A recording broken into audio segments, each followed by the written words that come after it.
दोस्तों, जीवन में कभी कभार कुछ ऐसे किस्से भी होते हैं जिसे सुलझा पाना बहुत ही मुश्किल होता है। हमारी आज की कहानी भी ऐसे ही एक किस्से से जुड़ी हुई है, जो घटना कुलकर्णी परिवार के साथ हुई। अशोक कुलकर्णी, जो एक सरकारी विभाग के कर्मचारी थे, जो मुंबई शहर में ट्रांसफर के बाद नए नए शिफ्ट हुए थे। उनकी पत्नी लता एक कुशल गृहिणी थी और उनकी बेटी वेदिका भी नए शहर में आकर बहुत खुश थी। वो अपनी पढ़ाई के साथ साथ जॉब भी करना चाहती थी, इसीलिए मुंबई से बेहतर जगह वेदिका को और कहाँ मिलती। सभी लोग अपने नए घर में आकर बहुत खुश थे। ये घर तो ठीक है पापा, पर लगता है बहुत पुराना है। तुम्हें तो पता है वेदिका, मुंबई शहर में घर ढूंढना कितना मुश्किल है। बड़ी मुश्किल से यह घर मिला है, ऊपर से ऑफिस के नजदीक भी है, इसलिए मैंने इसे देखते ही फाइनल कर दिया। हाँ, अभी थोड़ा गंदा है क्योंकि रेनोवेट करवाने के बाद साफ सफाई नहीं हुई है। ओहो, आप लोग चिंता मत कीजिए, देखना इस घर को भी मैं हमारे पुराने घर जैसा चमका दूंगी। हाँ माँ, घर चमका लेना, पर इतना भी मत करना कि घर का रंग ही उड़ जाए। थोड़े हंसी मजाक के बाद सभी लोग घर की साफ सफाई करने लगे। वेदिका भी अपने कमरे में गई। कमरा बंद था, इसीलिए गली बदबू चारों तरफ फैली हुई थी। उसने खिड़कियों को खोला और कमरे की साफ सफाई करने लगी। अरे ये कैसे निशान है? ये तो खून जैसे लाल है। अरे मैं भी ना बहुत सोचती हूँ लाल पेंट होगा, वैसे भी रेनोवेशन का काम हुआ था। ये पर्दे कैसे लहरा रहे हैं? बाहर तो हवा भी नहीं चल रही है, फिर भी कुछ तो अजीब है यहाँ। वेदिका को वो घर थोड़ा अजीब लग रहा था, पर फिर भी उसने इस बात पर ज्यादा ध्यान नहीं दिया। रात के करीब 8 बज चुके थे। दिन भर काम करके वो बहुत थक गई थी। वेदिका बेटा, उठ जाओ, आज तुमने खाना भी नहीं खाया है। ऐसा करो, थोड़ा दूध पीकर फिर से सो जाना।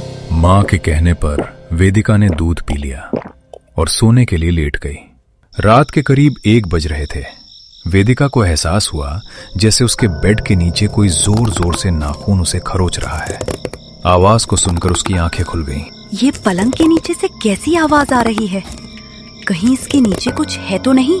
उसे बहुत डर लग रहा था, लेकिन उसने हिम्मत करके पलंग के नीचे झांकने की कोशिश की, पर वहां सब कुछ नॉर्मल था, जिसे देख वेदिका ने चैन की सांस ली। यहाँ तो सब ठीक है, फिर ये आवाज कैसी आ रही थी? तभी उसे एहसास हुआ जैसे उसके कमरे की छत पर कोई भाग रहा है। मम्मी पापा तो अपने कमरे में सो रहे होंगे, फिर इस वक्त छत पर कौन हो सकता है? कहीं कोई चोर तो नहीं? ऐसा सोचते हुए वेदिका अपने बिस्तर से उठी और कमरे से बाहर जाने लगी। कहीं छत का दरवाजा खुला तो नहीं है? अगर वो नीचे आ गया तो? यही सब सोचते हुए वेदिका कमरे से बाहर गई और उसने देखा कि किचन की लाइट्स ऑन है। किचन की लाइट्स ऑन है? कहीं किचन में तो कोई नहीं है? अब वेदिका के मन में भी बेचैनी होने लगी। उसके दिल की धड़कन तेज रफ्तार से बढ़ने लगी। वो धीरे धीरे किचन की ओर जाने लगी, पर तभी लाइट चली गई। ओहो, ये लाइट को क्या हो गया?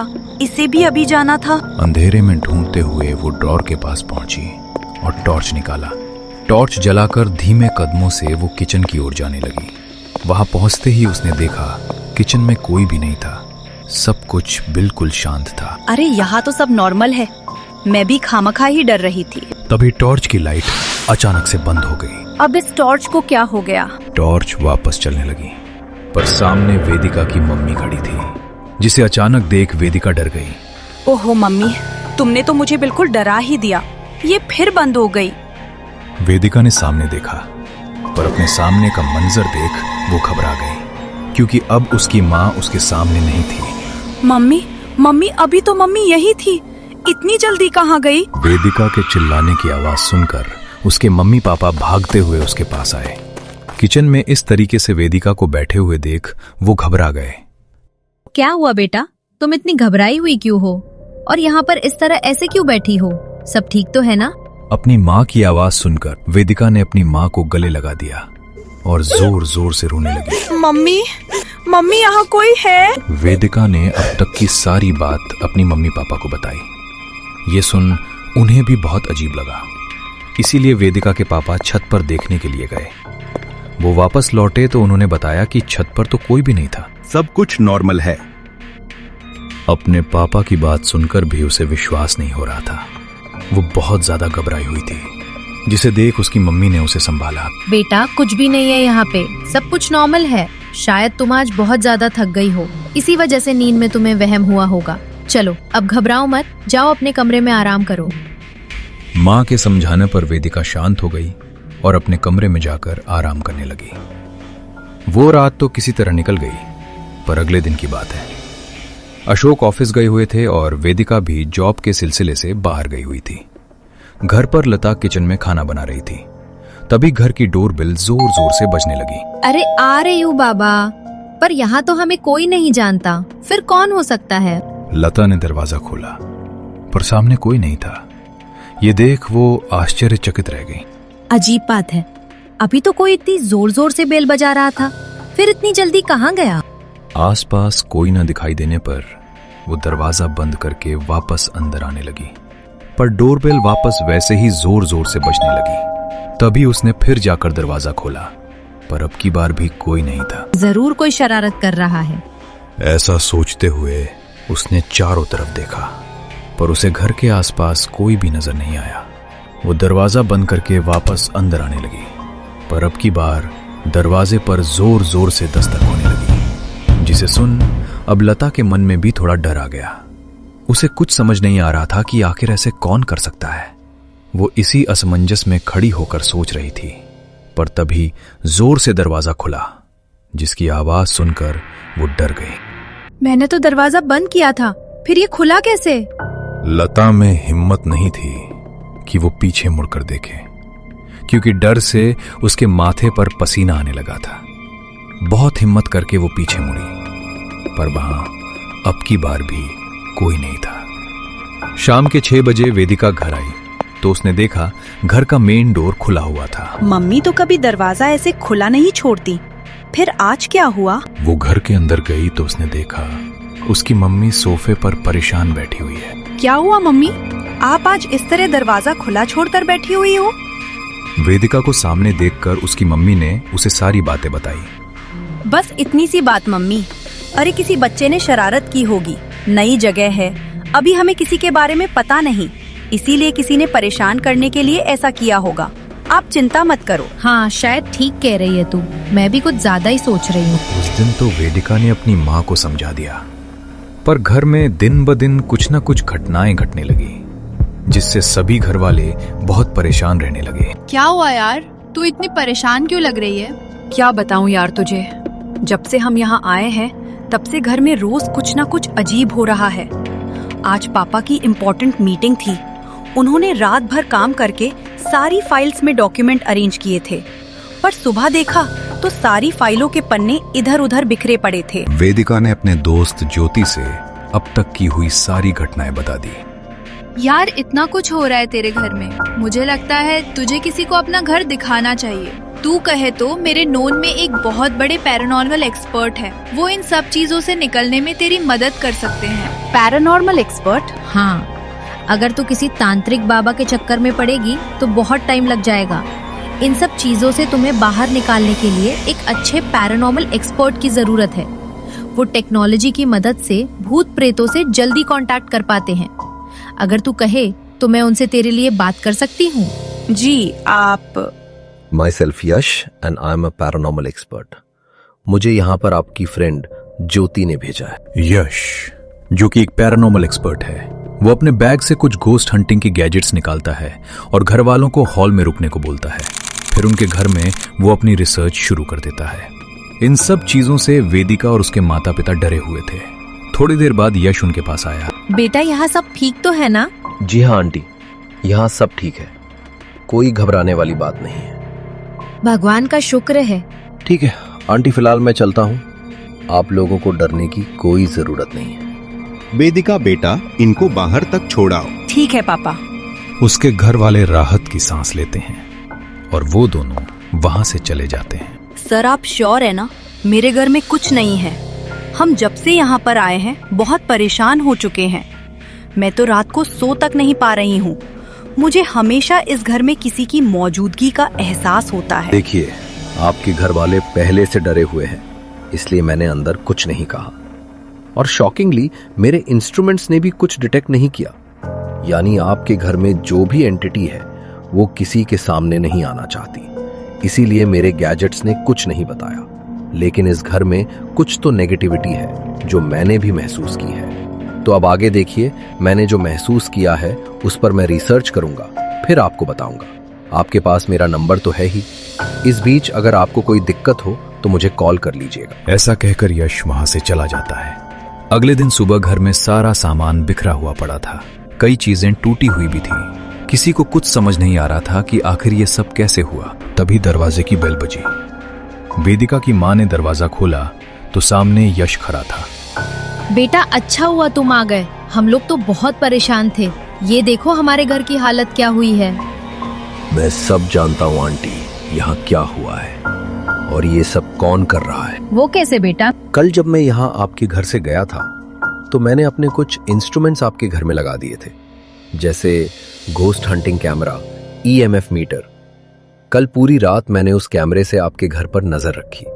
ये जो भी सामान टूटा बिखरा हुआ है, इसके पीछे एक नेगेटिव एंटिटी का हाथ है। कल तो मेरे इंस्ट्रूमेंट में कुछ हलचल नहीं हुई, पर मुझे महसूस हो गया था कि यहाँ कुछ तो जरूर है। इसीलिए मैं इस घर के बारे में जानने के लिए आसपास के लोगों के घरों में गया। भाई साहब, वो जो घर है जिसमें अभी कुछ दिन पहले कुलकर्णी परिवार शिफ्ट हुआ है, इससे पहले यहाँ कौन रहता था? देखो भाई, 10 साल पहले जब हम यहाँ आए थे तब यहाँ का पूरा एरिया जंगल झाड़ी था। तब यहाँ पर 2-4 ही घर थे। उनमें से एक घर ये है जो तब से बंद पड़ा था। उससे पहले कौन रहता था मुझे नहीं पता, और मुझे नहीं लगता कि यहाँ पर और किसी को भी पता होगा। जी हाँ, कोई तो होगा जिससे पता लग सके। एक अंकल थे सामने वाले घर में, बहुत पहले रहते थे। शायद उन्हें पता हो। उनका नंबर भी आपको इस घर में किसी से मिल जाएगा। फिर मैंने उस अंकल का नंबर लिया और उनसे बात करने के लिए गया। बेटा, आज से 15 साल पहले उस घर में सतपाल जी अपनी बेटी माया के साथ रहते थे। अरे सतपाल जी, ये मिठाई किस खुशी में? अरे रमेश भाई साहब, खुशखबरी है। अरे मेरी बेटी माया का रिश्ता तय हो गया है। अब बस एक अच्छा दिन पक्का करके उसमें बेटी की शादी कर दूंगा तो चैन से मर जाऊंगा। अरे ये तो बहुत खुशी की बात है भाई साहब। अरे मेरी कोई भी जरूरत हो तो आप मुझे बेझिझक बताइएगा। अरे आखिर आपकी बिटिया मेरी भी तो बेटी जैसी है। उस रोज सतपाल भाई साहब बहुत खुश थे। वे लोग बहुत अच्छे और शांत किस्म के लोग थे। अपनी छोटी सी दुनिया में दोनों बाप हंसी खुशी अपना जीवन गुजार रहे थे। पर किसे पता था कि उनकी खुशियों को किसी की नजर लगने वाली है। एक तूफान भरी रात की बात है। बहुत जोरों से बारिश हो रही थी। तभी उनके घर के दरवाजे पर जोर से दस्तक हुई। इतनी रात को कौन हो सकता है? तो रुक, मैं देखता हूँ। दरवाजा खोलने में इतना टाइम लगता है क्या? माफी चाहता हूँ, वो घर में कुछ काम कर रहा था इसलिए थोड़ा समय लग गया। इस इलाके में एक खतरनाक चोर घूम रहा है। अगर आप लोगों को उसकी खबर हो तो हमें जरूर बताइएगा। ठीक है, अगर मुझे कुछ पता लगा तो मैं आपको जरूर बताऊंगा। हाँ, पर आपको इतना पसीना क्यों आ रहा है? अब पसीना वो कुछ नहीं, वो मैं खाना बना रहा था ना, इसलिए गर्मी से पसीना आ गया होगा। अच्छा ठीक है, मैं चलता हूँ। अगर कुछ पता चले तो हमें जरूर बताना। मेरी बेटी को छोड़ दो, अब वो पुलिस वाले चले गए हैं, तुम्हें कोई खतरा नहीं है। पर मेरी बेटी को छोड़ दो। छोड़ तो दूंगा इसे, पर पहले इस घर में जितना भी माल रखा है उसे निकाल, वरना तेरी बेटी की गर्दन काटने में मुझे टाइम नहीं लगेगा। देखो, मेरी बेटी को छोड़ दो, इसकी शादी है कुछ दिनों में। उस रोज सतपाल जी उस चोर के सामने बहुत गिड़गिड़ाए, पर उसे कोई फर्क नहीं पड़ा और वो सारे गहने छीन कर वहां से भागने लगा। सतपाल जी ने जब उसे रोकने की कोशिश की तो उससे गहनों की छीना झपटी में सतपाल जी को चाकू लग गया और उनकी मृत्यु वहीं हो गई। अपनी आंखों के सामने पिता की मृत्यु देखकर माया टूट चुकी थी। अपने पिता की मौत का सदमा वो चाहकर भी भूल नहीं पा रही थी और इसी घर में तड़प तड़प कर उसने भी अपनी जान दे दी। तब से ये घर बंद पड़ा हुआ था और इस घर में माया की आत्मा भटकती रहती है। पर बेटा, अगर उसने हमें कुछ कर दिया तो? नहीं अंकल, ये आत्मा बुरी नहीं है। अगर इसे कुछ करना होता तो ये कब का कर चुकी होती। पर ये सब आप लोगों को इस घर से डरा कर भगाना चाहती है। आप लोग कुछ देर के लिए बाहर जाइए, मैं उस आत्मा से बात करना चाहता हूँ। इसके कुछ देर बाद सभी लोग उस घर से बाहर चले गए। यश ने उस आत्मा से कांटेक्ट करने की कोशिश की। इसके थोड़ी देर बाद वो उस घर से बाहर आया। क्या हुआ बेटा, कुछ पता चला? देखिए, वो आत्मा इस घर को छोड़कर नहीं जाएगी।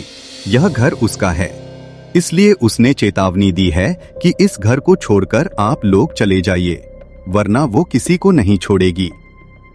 उस आत्मा को इस घर से निकालना नामुमकिन है, इसीलिए आप लोगों को ही यहाँ से जाना होगा। उस दिन के बाद से अशोक जी अपने परिवार के साथ उस घर को छोड़कर चले गए और हमेशा के लिए उस घर को माया के साथ बंद कर दिया गया। दोस्तों, ये कहानी एक सच्ची घटना पर आधारित है। ये घर आज भी मुंबई में मौजूद है। दोस्तों, इस कहानी के बारे में आपकी क्या राय है? हमें कमेंट बॉक्स में लिखकर जरूर बताएं। दोस्तों, यहां तक की कहानी देखने के लिए धन्यवाद। दोस्तों, वैसे तो हम डरावनी स्टोरी बनाते हैं, पर मैं आपको एक डरावना स्टैटिस्टिक्स बताना चाहता हूं कि हमारे वीडियो जो देख रहे हैं उनमें से 98% लोगों ने हमारे चैनल को सब्सक्राइब ही नहीं किया हुआ। तो अगर आप भी उन 98% में से हैं तो प्लीज चैनल को सब्सक्राइब कर दीजिए। दोस्तों, आपको हमारी ये वीडियो कैसी लगी कमेंट में हमें जरूर बताएं, और स्टोरी पसंद आई हो तो लाइक भी जरूर करें। आपकी लाइक से हमारा उत्साह बढ़ता है।